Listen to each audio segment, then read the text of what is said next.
Okay, now we're going to move on to section 2 of the physics course in Science 10. It has to do with basically calculating energy, the way energy transforms from one form to another, how energy is conserved. There are quite a few calculations and formulas that come into play. It's very important to stay on top of them, kind of from start to finish.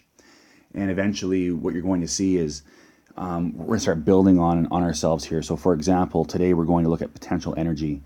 And it's very important to understand potential energy today because as we move on throughout section 2, potential energy and calculations and so on and so forth will become part of a larger question.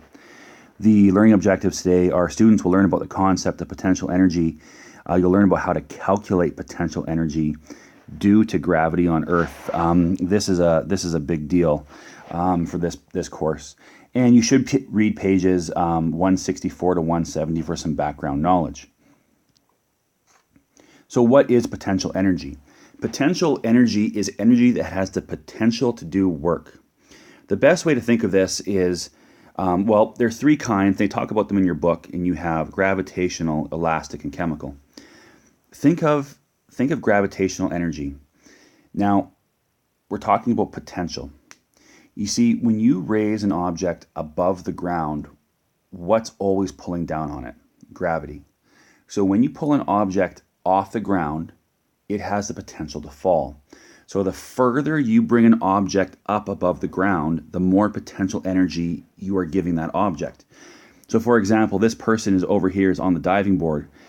If the person was at this level right here, they would have some potential energy because they are above the ground. If they went up more on the ladder, they would have more potential energy because they are now further from the ground.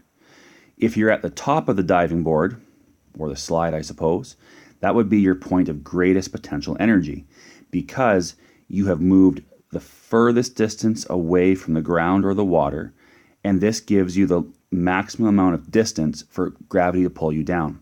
So gravitational potential energy is energy given to an object as it is lifted off the ground because, of course, it has the ability to fall down.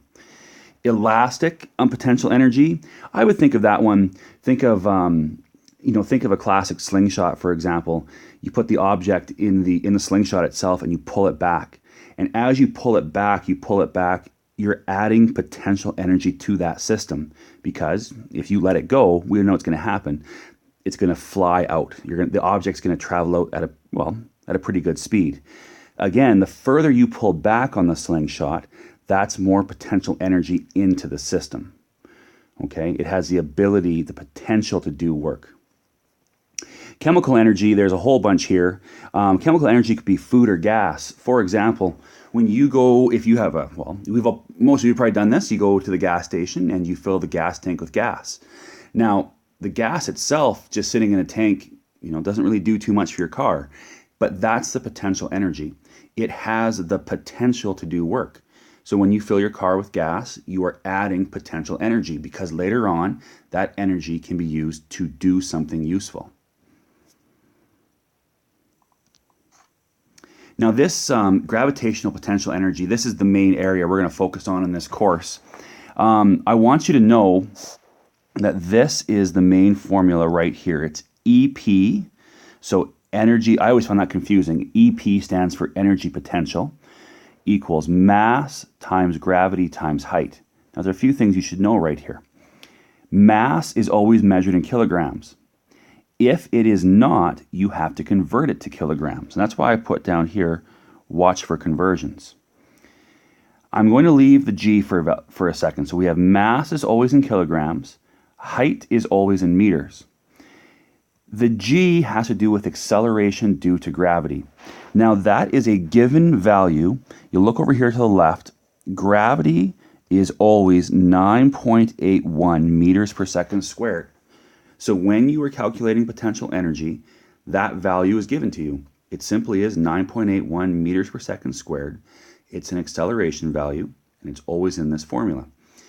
Now, what this formula takes into account basically is the mass, the height, and the acceleration due to gravity. And basically, if you take an object and you lift it 5 meters, it'll have a certain potential energy. If you lift it 10 meters, it will have more potential energy. I do want you to know at the end of the day, when you calculate this, the final units are joules, which is the standard unit for energy. So please, again, the formula is EP is mass times gravity times height. Mass must be in kilograms. Gravity is always given to you, and height is always in meters. All right, I wanted to show you two basic examples here. Let's focus on B2.1 on the left. You have a 3 kilogram box lifted into the air 1.5 meters above the surface of the Earth. What is the potential energy? Fairly straightforward calculation. Energy potential is mass times gravity times height. You'll notice I always start with the basic formula. Then the next step is to fill in your values with units. So you have the 3.00 kilograms. Gravity is always 9.81 meters per second squared, and the height is 1.5 meters. I calculated that out, simply multiplied it, 44.145 joules. I looked at my significant digits. If you really want to get down to it, if you really want to be careful, I suppose, this actually should be a 2.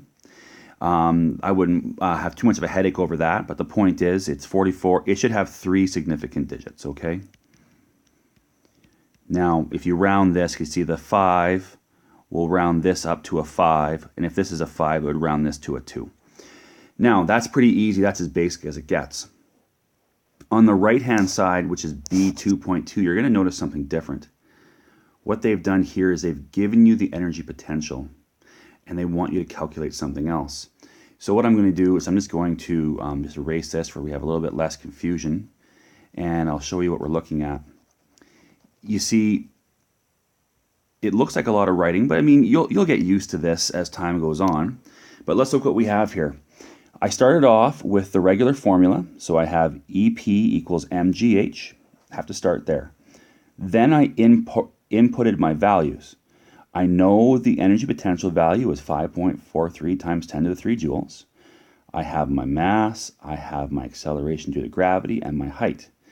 You can see what I did here. Now on the right-hand side, we have nothing but multiplication due to the rules of, depends how you want to do your algebra here.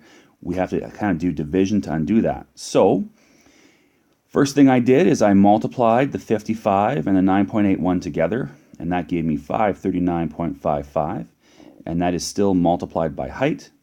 So then you say to yourself, well, how do you get height by itself? You're going to divide by 539.55 on both sides. That gave me a height of 10 meters. So I'm not saying that's the easiest calculation, but you have got to be comfortable with your algebra. And I really want to talk about that there again, because you see at this step where I have the 5.4 times 10 to 3. I'm going to leave units out just for a second for clarity's sake. This was 55, and this was 9.81, and this was your height. Now, the point is, what I did, everyone, is I multiplied these two together and then did some division. There is nothing wrong. What you could have done is you could have gone divided by 55 on both sides, okay? And that would give you an answer, and then you could have divided, and then your next step you would have 9.81 with an H, and over here, my point, then you could divide by 9.81 on both sides. Either way, you'll get the same answer. It does not matter. Now, I am going to show you one more time the alternate method. Let's pretend that you want to do the rearrangement of the formula. I'll do it a little bit bigger. So you have EP equals mgh. We, in this last question, wanted to solve for height. If you want to rearrange your formula from the beginning, you could say, well, how do I get h by itself? It's being multiplied by mass and gravity. Bed mass backwards and opposite means we do division to get rid of it. Divide by mg on the right, which means we divide by mg on the left. Cancel, cancel. That means height is equal to energy potential divided by mass times gravity. If you like this system better, that's totally fine. What you would have to do now, once you have the formula rearranged, is input values and calculate. All right. That's basically the end of the potential energy lesson. I do hope that you find the calculations, fairly simple and straightforward. You're going to get some practice using the EP equals mgh. Please watch for conversion of units and significant digits. Also, make sure you understand what potential energy is. It's the potential to do work. I really would suggest that you read the section of the textbook.